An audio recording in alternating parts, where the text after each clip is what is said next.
Ça y est, le Togo est qualifié pour la CAN Gabon 2017. Les éperviers ont battu hier soir les requins de la mer Rouge de Djibouti par 5-0. Avec cette victoire, le Togo obtient l'une des 2 meilleures places qualificatives. Le H-Crown, avec l'appui du PNUD, a procédé ce matin à l'installation du comité préfectoral de paix dans les lacs. Cette commission doit œuvrer pour la consolidation de la paix au sein des communautés pour une réconciliation nationale réussie dans le pays. Et puis la deuxième saison de la série ZEM est sortie en salle. Le film relate le quotidien des étudiants, leur vie familiale et professionnelle, et c'est à suivre en exclusivité à partir du 12 septembre sur TV5 Monde Afrique.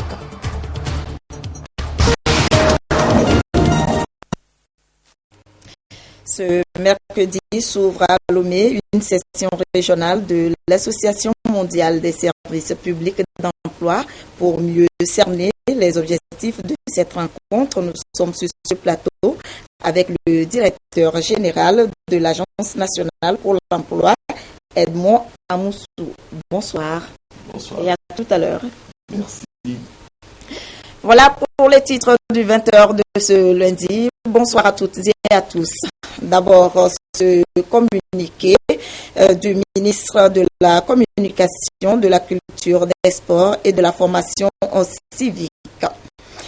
Les phases éliminatoires de la Coupe d'Afrique des Nations ont connu leur épilogue le dimanche 4 septembre 2016 avec une large et spectaculaire victoire des éperviers du Togo sur l'équipe nationale de Djibouti, qualifiant ainsi notre pays à la phase finale de la Coupe d'Afrique des Nations Gabon 2017.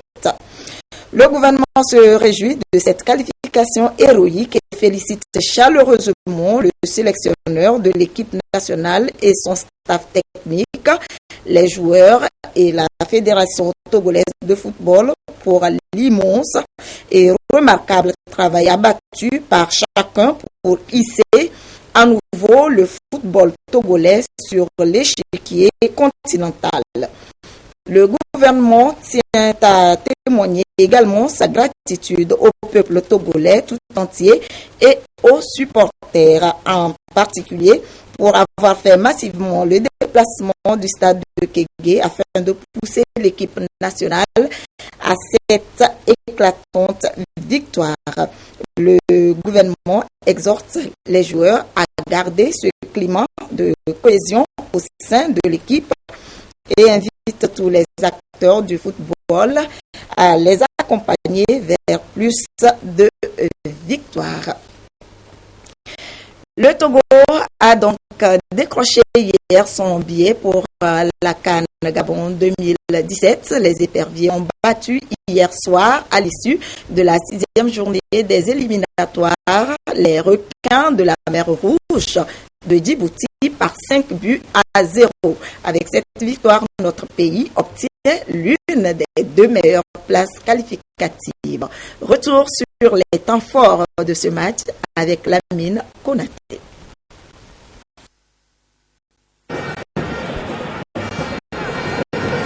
Pour la 9e fois, les éperviers du Togo se qualifient à une phase finale de la Coupe d'Afrique des Nations. Une qualification non sans peine. Les éperviers savaient avant ce match que leur chance de qualification était très mince, mais ils ont cru jusqu'au bout. Un carton face à Djibouti, 5-0. Bossou Vincent et Mathieu de Séville en première période. En seconde mi-temps, Cheye Emmanuel Adebayor, très actif, se met toujours au service du collectif. Résultat, 3 autres buts sont inscrits par Fodolaba et Komla Gbenya à hauteur d'un doublé. Le pénalty raté à la 115e minute par le capitaine n'a pas eu d'incidence sur la qualification obtenue grâce à cette large victoire combinée aux défaites des concurrents directs du Togo. Du coup, le Togo prend l'une des meilleures 2e places et rejoint ainsi l'Ouganda. J'étais convaincu que tout est possible. Il n'y a pas de surprise parce que j'ai vu la qualité du jeu, j'ai vu le travail qu'a battu l'entraîneur depuis l'appel des joueurs. Sincèrement, je ne peux qu'être content de cette réussite. Je remercie d'abord tous les joueurs qui ont fait un effort incroyable, qui ont cru en eux-mêmes. Je remercie aussi surtout l'entraîneur qui nous a montré encore une fois qu'il est un entraîneur de qualité. Et à vrai dire, si je dois encore remercier quelqu'un qui nous a fait vraiment du bien, qui nous a donné l'énergie pour atteindre cette qualification, c'est le président de la République qui a mis tous les moyens à notre disposition. Cette qualification réjouit le gouvernement qui salue ici l'engagement des éperviers à honorer le Togo. Ils avaient promis la dernière fois qu'ils feraient un 5-0. Et là, ils ont fait le 5-0. Pour les joueurs, pour tous ceux qui aiment le football, pour notre pays, c'est une grande joie. Et toutes les dispositions seront prises pour que, à la CAN, eh bien, nous soyons aussi lumineux que ce soir. Ce sera sans doute le vœu de tout le peuple togolais de voir son équipe nationale, les éperviers, faire mieux que les quarts de finale de 2013 en Afrique du Sud. La CAN 2017, c'est du 14 janvier au 5 février au Gabon.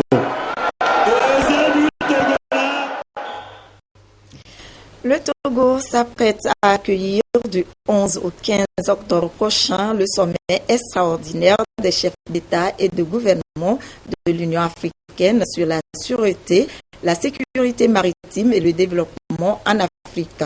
Et c'est dans ce contexte que se poursuit à Lomé les travaux du comité technique spécialisé préparatoire du sommet de Lomé.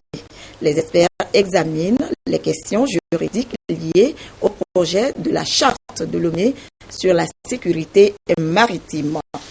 Et justement, les défis de l'adaptation des pays côtiers africains et la promotion de l'économie bleue ont été au centre de la conférence de Maurice la semaine dernière.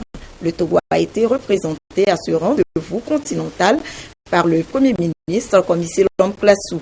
La nouvelle approche, c'est de mutualiser les efforts pour combattre l'insécurité maritime et tirer les meilleures potentialités de l'or bleu ou encore l'économie bleue.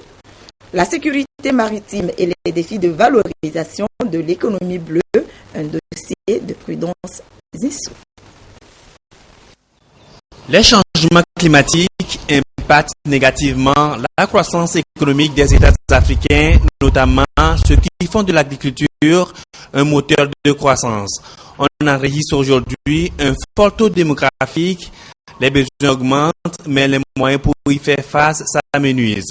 D'où une diversification des sources de la croissance avec le concept de la promotion de l'économie bleue au niveau des États côtiers du continent. Une nouvelle approche qui prend également en compte la préservation des écosystèmes. L'économie bleue est un nouveau concept, certes, pour les pays côtiers africains, mais c'est une opportunité que nous devons mettre en valeur. En quoi faisant? En allant vers l'exploitation de cette mine d'or, on l'appelle l'économie bleue, on peut l'appeler aussi l'or bleu. Et donc, penser à mieux valoriser l'espace marin sans pour autant compromettre cet écosystème qui est particulier, surtout dans le contexte du changement climatique. C'est pour cette raison que les pays africains qui sont retrouvés ici à l'île Maurice ont le devoir de réfléchir ensemble de comment nous devons mutualiser nos efforts pour mieux valoriser les potentialités de cet espace marin et mieux tirer les bénéfices au profit de nos populations. Le développement des économies bleues intelligentes passe aujourd'hui par une meilleure sécurisation de la mer et des espaces maritimes. Plus la sécurité est renforcée, plus les actes de piraterie maritime, d'actes illicites et de trafic de drogue par la mer seront réduits.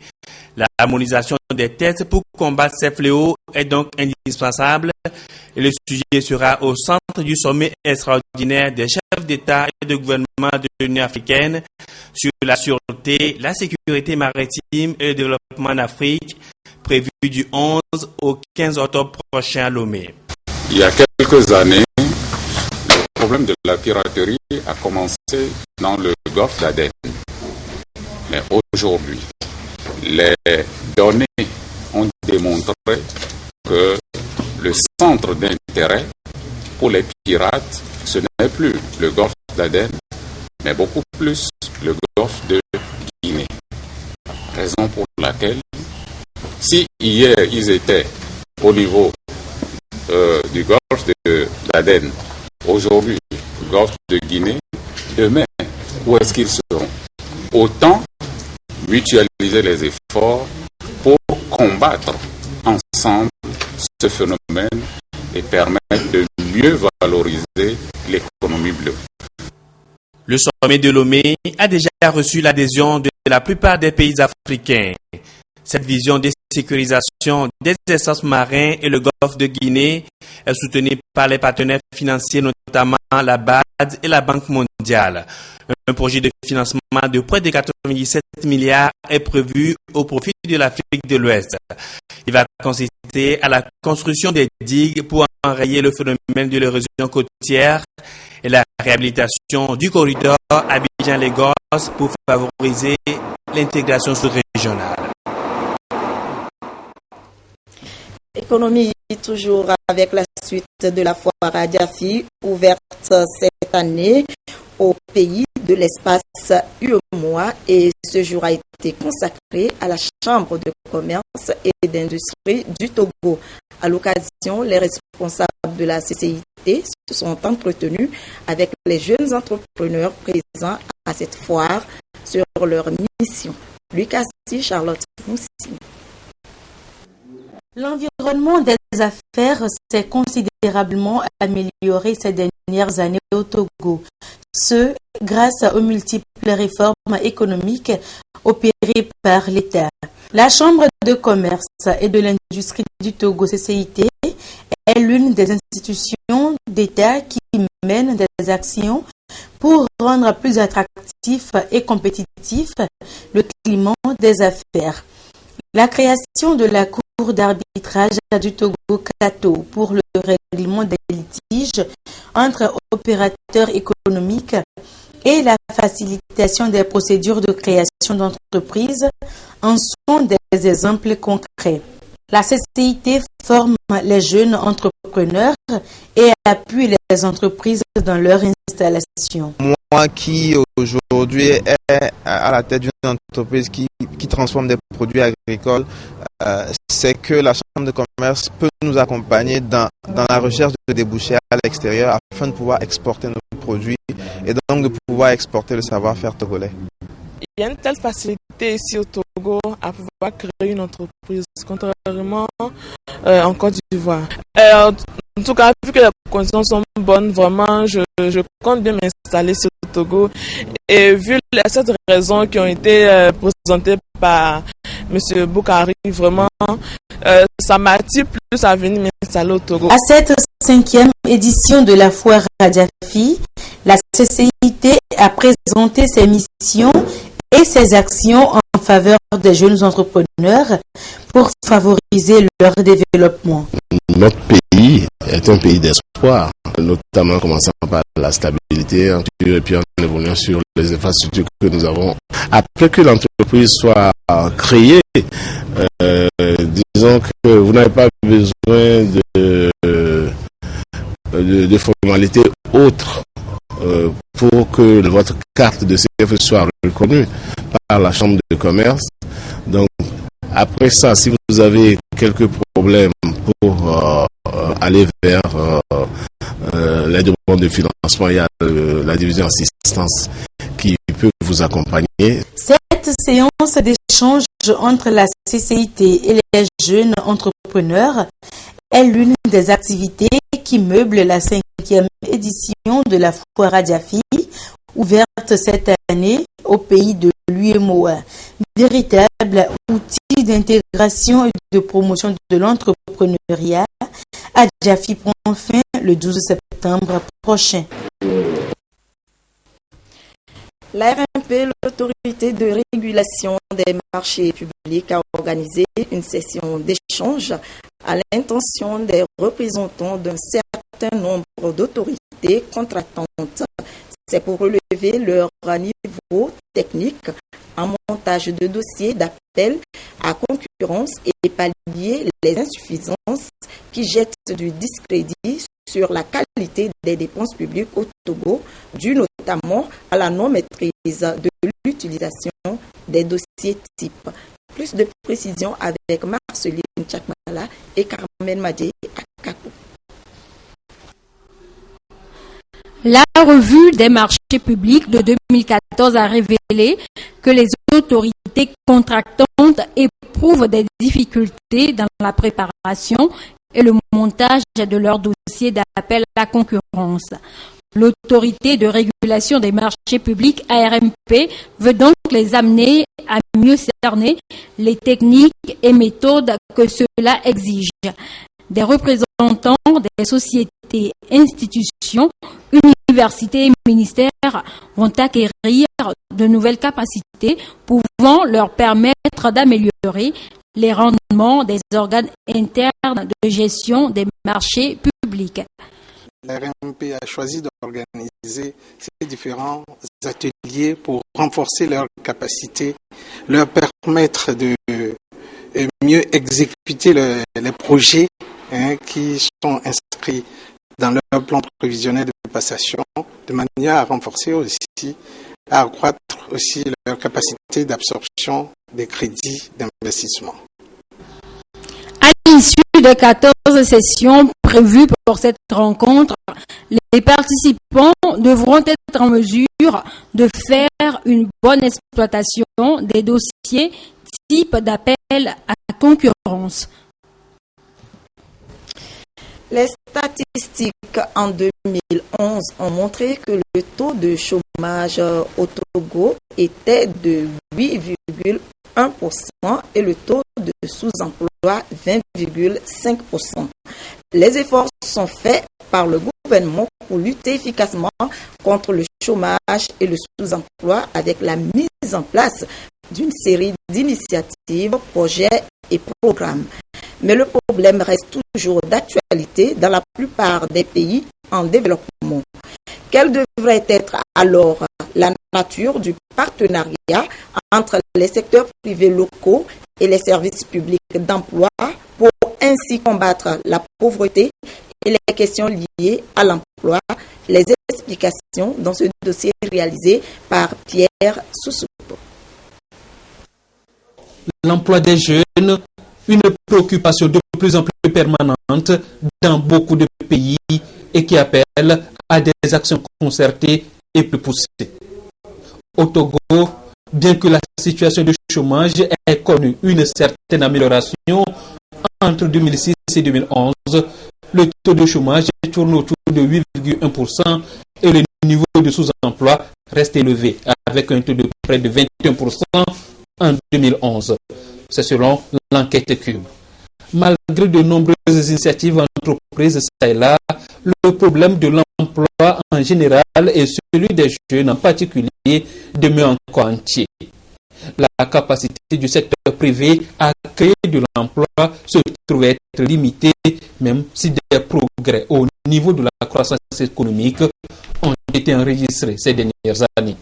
Il se dégage alors l'absence d'un espace de concertation entre tous les acteurs impliqués, ce qui constitue une source de dysfonctionnement dans la coordination des actions en faveur de l'emploi des jeunes.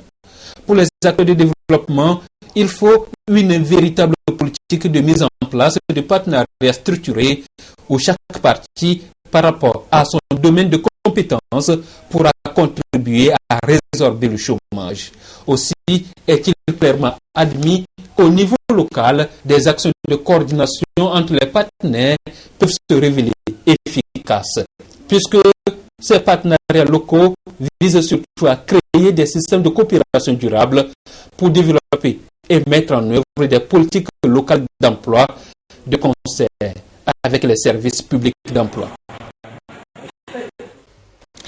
Et je vous l'annonçais en titre, ce mercredi s'ouvre à Lomé une session régionale de l'Association mondiale des services publics d'emploi. Et pour mieux cerner les objectifs de cette rencontre, nous sommes sur ce plateau avec le directeur général de l'Agence nationale pour l'emploi, Edmond Amoussou. Une fois encore, bonsoir. Bonsoir. L'atelier régional de l'AMCEP, l'Association mondiale des services publics d'emploi. De quoi s'agit-il?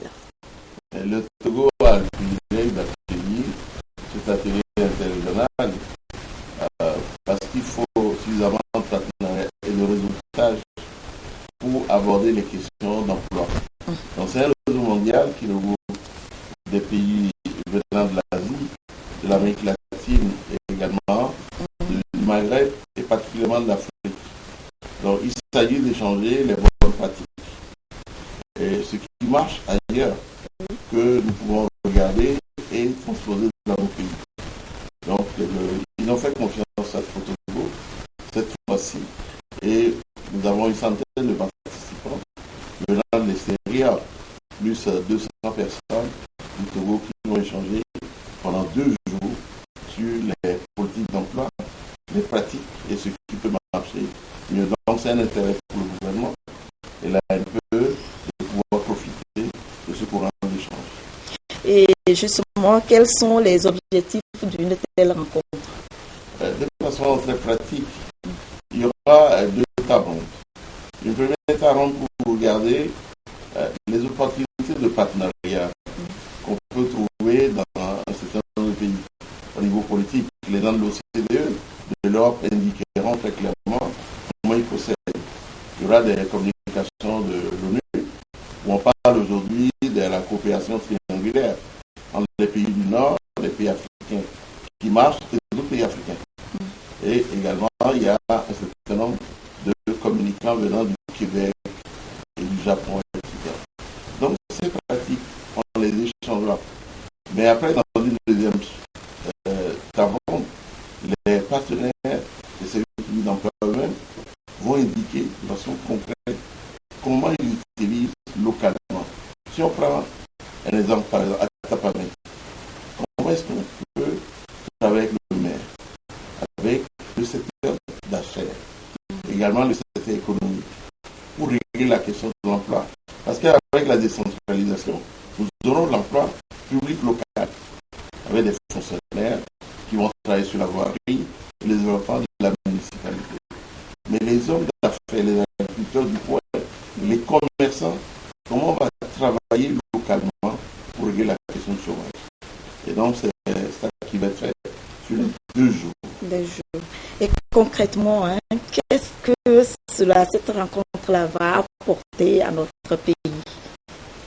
Le Togo va regarder, ça fait 6 ans que j'assiste à un certain nombre d'ateliers au niveau mondial, en Corée, en Europe, particulièrement au Maghreb.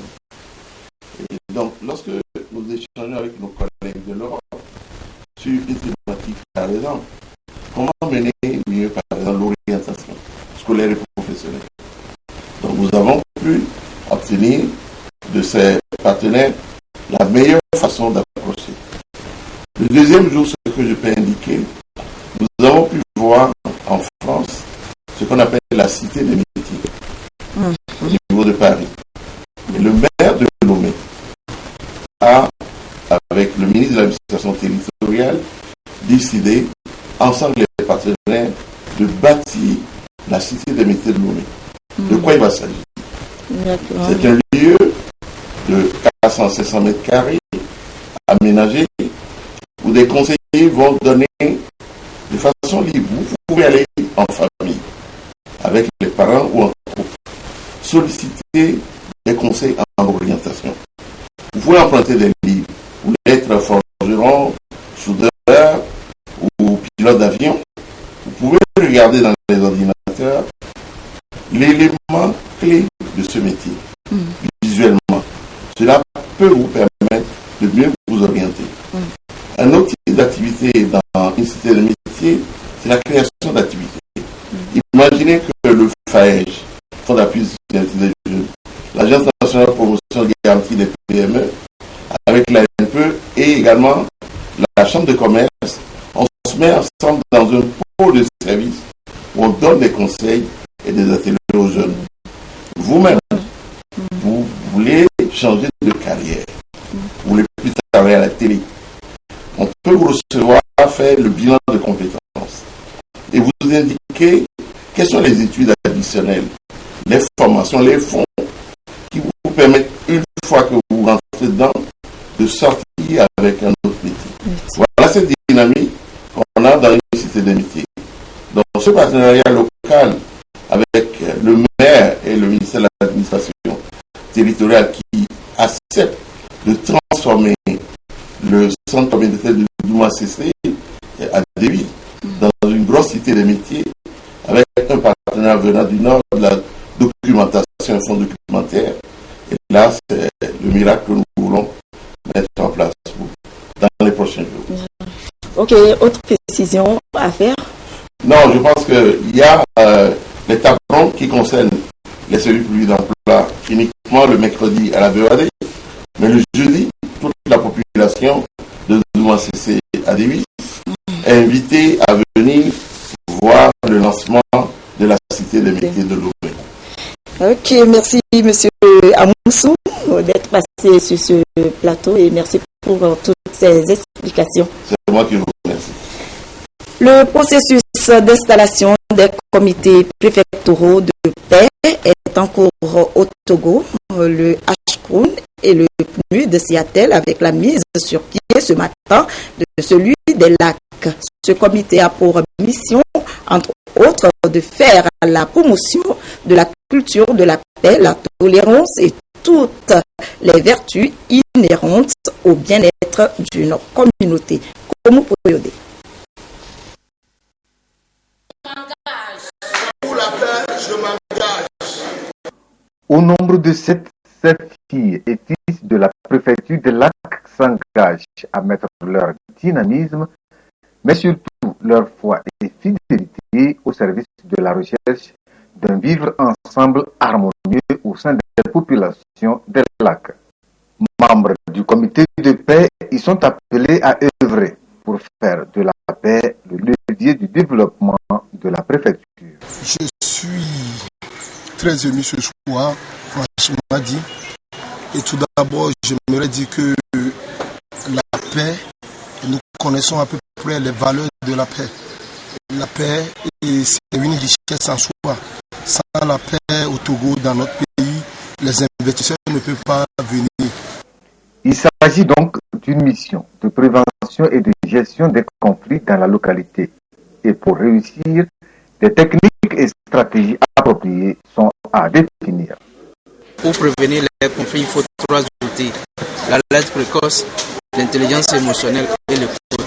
L'alerte précoce permet à tout citoyen de communiquer tôt sur les foyers de tension. Parlant de l'intelligence émotionnelle, c'est vrai, tout le monde a ses émotions. Il faut arriver à les dompter. Troisième outil nécessaire pour prévenir les conflits, c'est l'écoute. Il est clair qu'au Togo, on ne s'écoute plus. Or, l'écoute, c'est un cadeau. En écoutant son prochain, il faut le respecter. Et lorsque vous le respectez, il a tendance à tout dévoiler. Si dans un foyer, on peut se retrouver en conflit, ça veut dire que le vivre ensemble, la vie en communauté, doit forcément à un moment donné générer des conflits. La démarche s'inscrit dans la dynamique de la déclaration d'Accra, déclaration qui prône la mise en place d'infrastructures de paix durable. Les États africains ayant compris que sans la paix, aucun développement n'est possible. Selon les responsables du Centre de droit public en charge de la mise en place de ces comités de paix, des séances de renforcement de capacités sont prévues pour mieux outiller les membres de ces comités. On en vient à ce don de matériel informatique de bureau et des équipements sanitaires au ministère de la Santé. Un geste du PNUD et de l'OMS pour appuyer le gouvernement dans ses efforts en matière de gestion des épidémies et autres menaces de santé publique dans le pays. Dédé Koussao, Charlotte Fonsi. Du matériel didactique à l'informatique, en passant par le mobilier. Un don du Programme des Nations Unies pour le développement et de l'Organisation mondiale de la santé, en réponse aux difficultés rencontrées par le ministère de la Santé lors des récentes épidémies de la méningite, de la fièvre Lassa, de la menace du choléra enregistrée au nord du pays. Suite à l'épidémie de fièvre de Lassa, il est apparu que un renforcement des structures sanitaires devait se faire pour l'isolement des malades, non seulement pour la fièvre de Lassa, mais pour toutes les épidémies de maladies hautement contagieuses. Donc, à côté de cela, il est apparu aussi nécessaire d'aider la coordination du Comité national des urgences à fonctionner. Et c'est pour ça qu'un don a été à l'endroit également de cette entité. Les programmes prioritaires tels que ceux relatifs au renforcement du système de santé, le programme élargi de vaccination ont besoin aussi d'être soutenus parce que ce sont des programmes qui travaillent beaucoup et qui ont besoin de matériel, surtout pour collecter l'information et permettre sa diffusion. Nous sommes très satisfaits de la collaboration que nous avons avec le ministère de la Santé parce que ce qui permet aux partenaires d'intervenir de façon efficace, c'est d'abord une saisine précoce et également un partage d'informations à jour et complet. Et c'est réellement la situation avec le ministère de la Santé. Chaque fois que le besoin s'en fait sentir, nous sommes très heureux à chaque fois d'avoir les éléments qu'il faut pour accompagner cet effort. Le ministre de la Santé se réjouit de cet important appui qui contribuera au renforcement des capacités de coordination régionale en cas d'épidémie. Le geste vient également appuyer la mise en place des unités opérationnelles du Centre d'opération des urgences en santé publique dans les régions touchées par les épidémies. Nous en ferons un bon usage et nous ferons tout pour qu'ils soient effectivement dans les services au bénéfice de la population. En cas d'éventuelle épidémie, les données seront alors mieux traitées. Les informations transmises en temps réel et les salles d'isolement bien équipées. Un don évalué à près de 40 millions de francs CFA.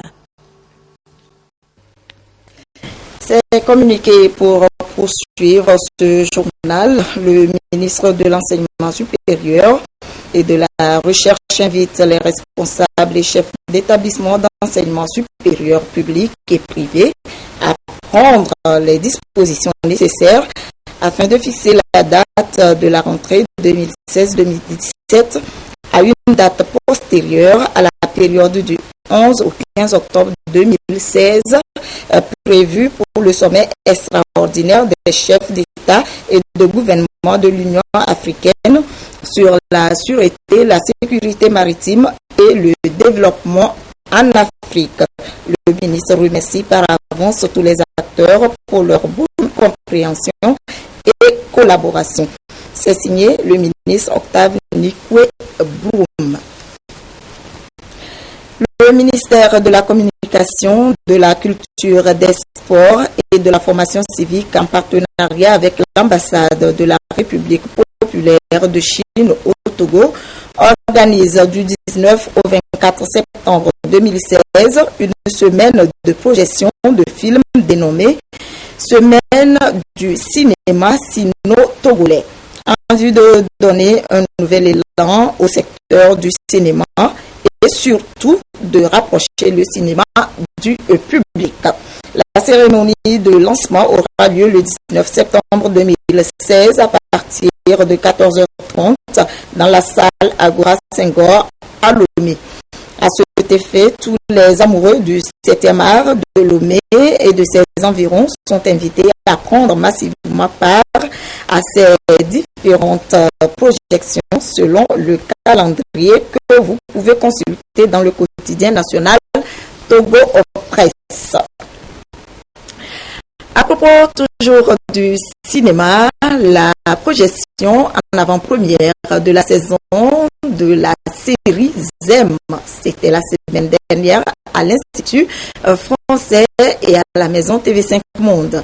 Ce film relate le quotidien familial et professionnel des conducteurs de taxi-moto, communément appelés émigrants. La diffusion exclusive, c'est à partir du 12 septembre sur TV5 Monde Afrique. Lucassi et Sylvain Abdou nous en disent un peu plus dans ce reportage. Tu vas créer mon affaire. C'est pas une affaire chérie. Tu te plaises. Voilà ce que donne l'avant-première de la deuxième saison de la série ZEM. Courte et comique, la série raconte avec humour les aventures professionnelles et familiales des conducteurs de taxi-moto appelés émigrants, ce qui signifie « amène-moi vite » en dialecte béninois. J'ai des amis sympas, et surtout, c'est la plus merveilleuse de toutes les femmes. Comment ça? Tu l'as avec Aïe? Si. Yeah. La série c'est intéressant. Ça correspond comme ce qu'on fait par jour. Si on sort, bon, tu vois tous les croissants. Bon, est-ce qu'il s'en va? Oui. Ces conducteurs de taxi-moto sont incarnés dans cette série togolaise par des personnages drôles et attachants. L'intention, c'est d'apporter le rire, le sourire égayé et donc l'humour. C'est pour dire aux travailleurs, aux aide-man que leur travail, c'est un travail d'homme qui peut aider l'être humain à vivre ou bien à gagner son pain quotidien. C'est pas ça, une femme. Ça ne peut pas être conducteur. Ça peut. Mais pas avec moi. Je dis que ça peut. Maintenant, ici, aujourd'hui, tout de suite. Tiens. J'ai dit que ça peut. D'accord, mais quoi? Non, rien. Le moins, ça pour toi.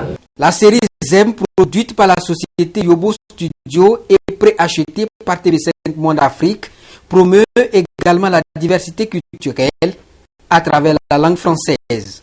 Nous avons des comédiens togolais qui sont pleins de talent et qui ont un rythme qui est assez soutenu et qui fait que nous sommes sur des standards internationaux, qui fait que c'est une série qui va parler pas seulement aux Togolais mais aux Béninois, aux Camerounais, aux Burkinabés. En tant que maison TV5 Monde, partenaire de TV5 Monde, c'est un grand plaisir et un devoir pour nous de présenter cette avant-première parce que c'est une compatriote togolaise et que les séries togolaises, on n'en a pas beaucoup sur TV5 Monde.